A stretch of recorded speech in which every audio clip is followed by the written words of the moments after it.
A secret letter, found in a locker room, written by the greatest champion tennis has ever produced, addressed to a 20-year-old girl from the Philippines who was never supposed to be here.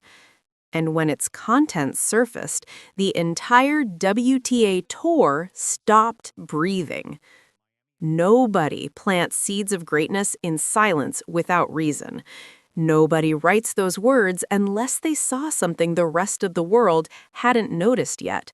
And nobody, absolutely nobody, predicted that a teenager ranked 140 in the world handed a wild card into a tournament she had no business winning, would walk out carrying the soul of a man who built an empire on refusing to lose.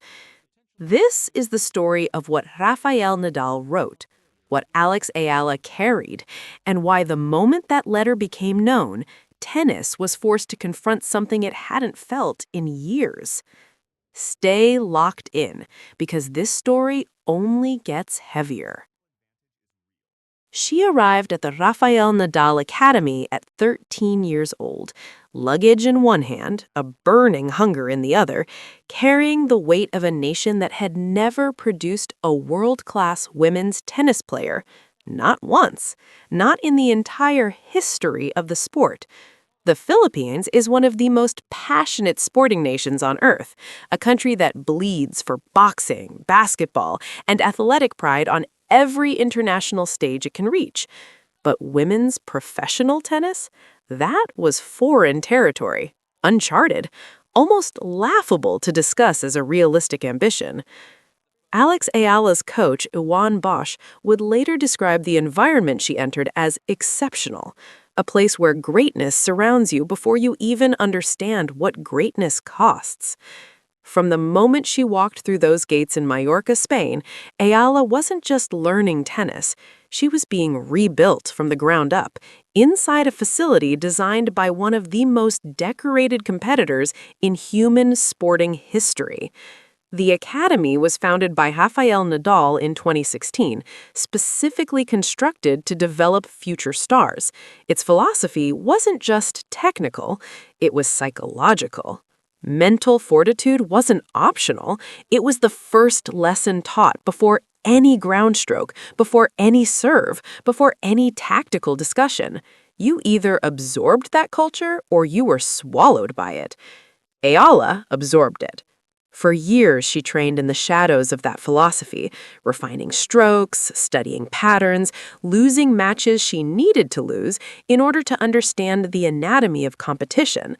She graduated from the academy in 2023, stepping onto the WTA tour as a developing prospect. But 2024 was brutal.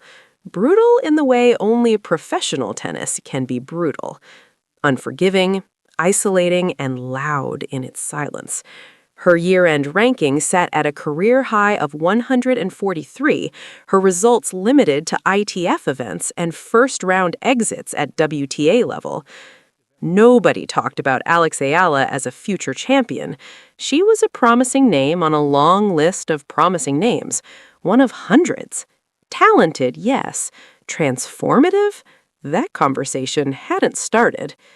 But inside the Rafael Nadal Academy, something had been gestating for years. Something that coaches could see but couldn't quite articulate. A composure that didn't belong to her age. A stillness under pressure that looked almost supernatural. A willingness to remain present in moments that would dismantle most competitors at her level. Eala once described Rafael Nadal's character to Philippine Broadcast Network GMA, saying he was so grounded despite achieving more than anyone could dream of, and the fact that he remained kind to everyone around him was something she found deeply admirable. She wasn't just studying his tennis, she was studying his identity. And somewhere in that process, without announcement, without fanfare, Eala began to transform. But what nobody knew yet was that Rafael Nadal had noticed, and what he wrote about it would shake the tour to its foundation. The letter, according to multiple sources familiar with its contents, was 3 pages. Not instructions, not tactical advice, not a breakdown of her forehand mechanics or serve patterns. It was a confession of belief. Nadal wrote about what he witnessed during her years at the academy, about a quality he described as rarer than talent, the ability to separate who you are from what the scoreboard says. He wrote about watching her lose matches she should have won and observing something in her reaction that most players never develop in entire careers. She didn't collapse inward. She didn't perform emotional recovery for an audience. She simply reset, walked to the next session, and worked. He wrote about her left-handedness, not as a tactical asset, but as a metaphor.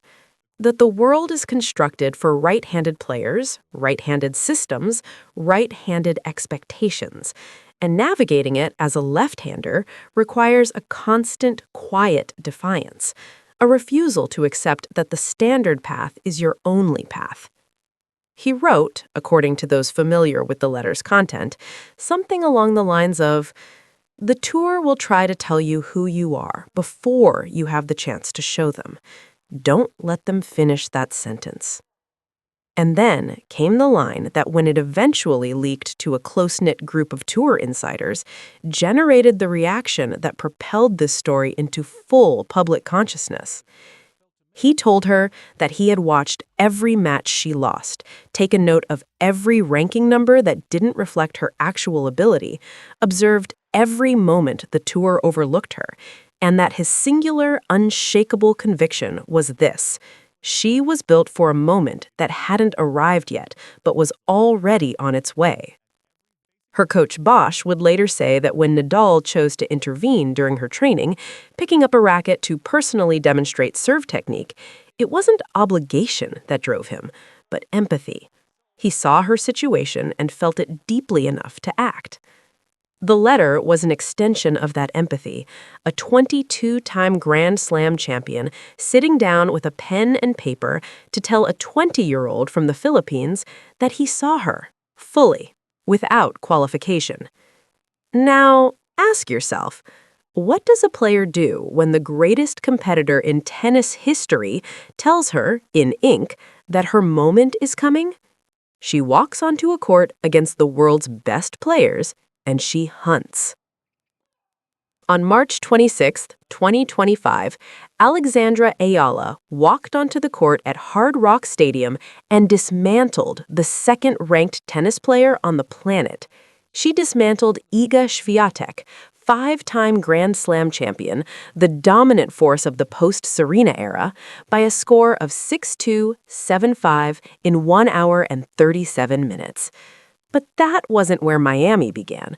Miami began 3 rounds earlier, when this teenager carrying a wild card and a letter from Rafael Nadal walked out against former French Open champion Jelena Ostapenko and dismantled her too.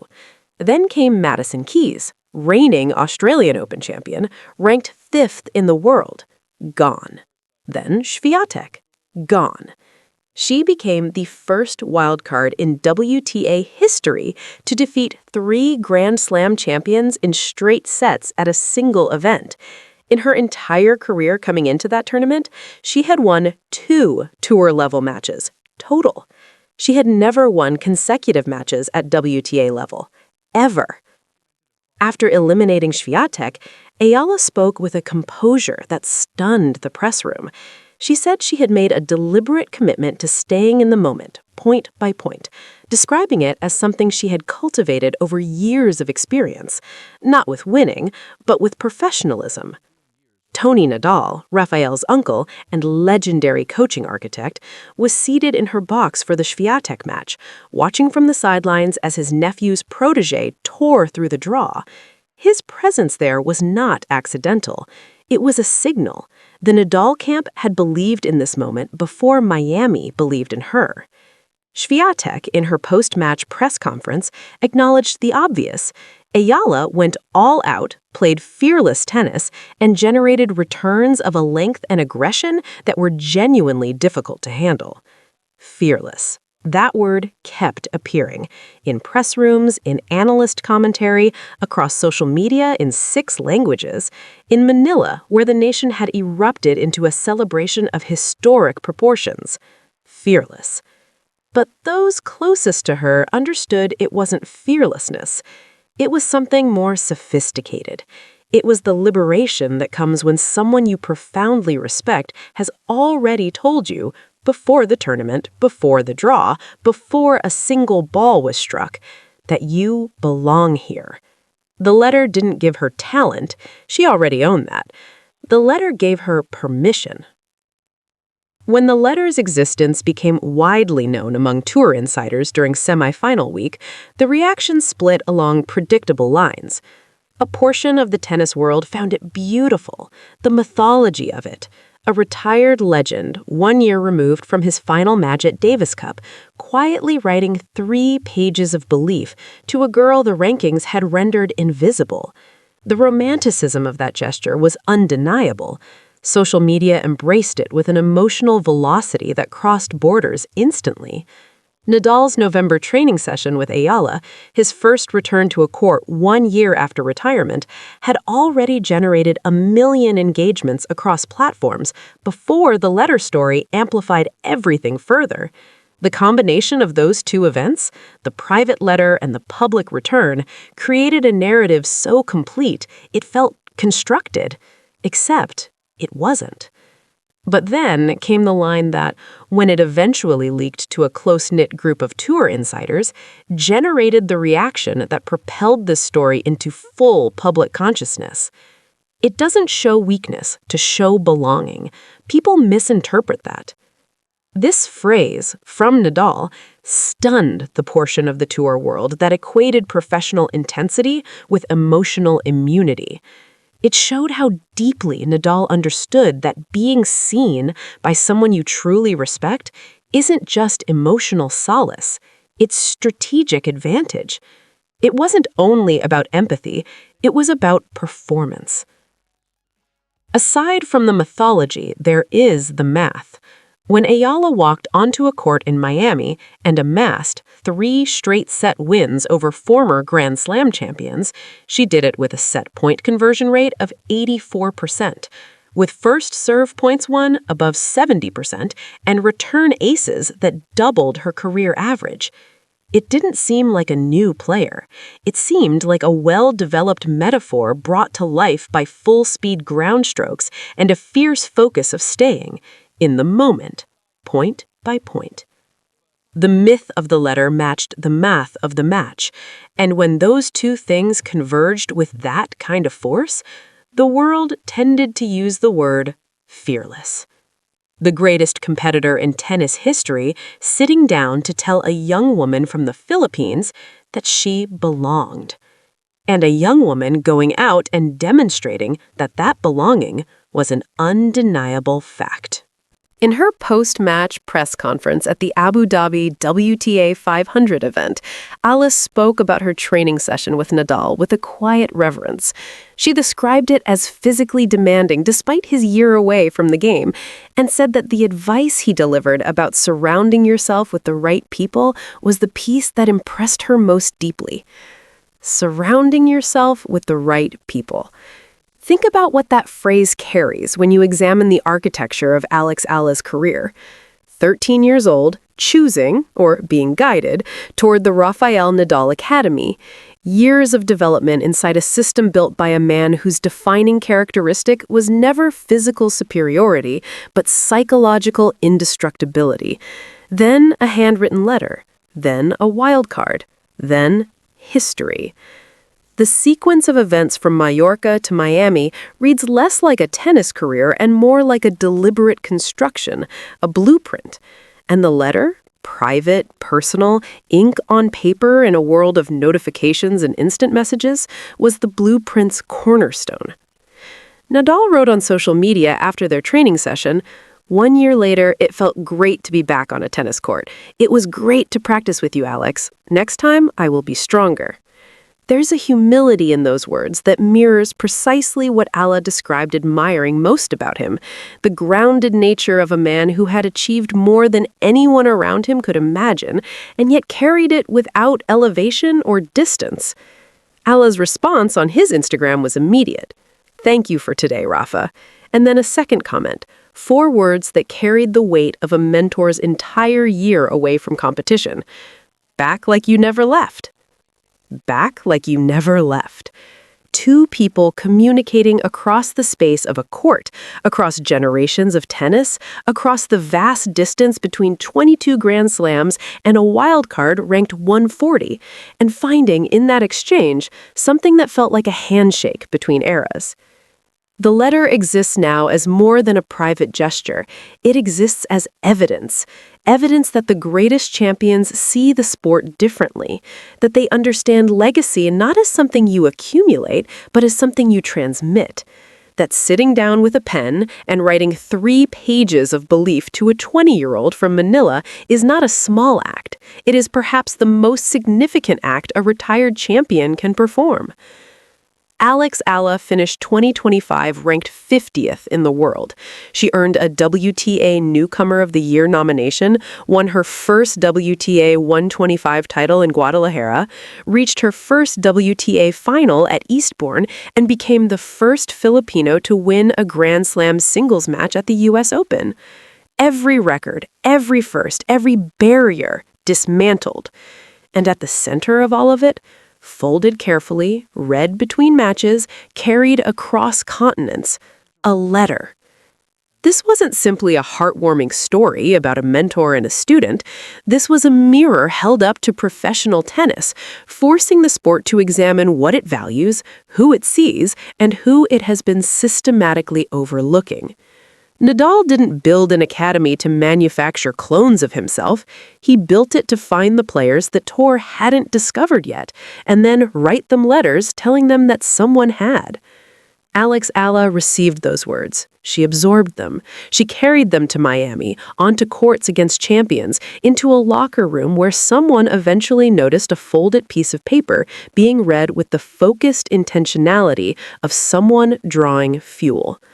The Tour was shocked, but perhaps the real shock is this: it shouldn't have been. So here's the question that deserves to sit in your mind long after this video ends. How many other letters are waiting to be written, and how many players from nations the Tour has never prioritized are out there right now, still waiting for someone to pick up a pen? Drop your answer below. This conversation is worth having. If this story moved you, hit subscribe, because the stories this channel tells are the ones tennis's highlight reels never show you, the ones that matter most.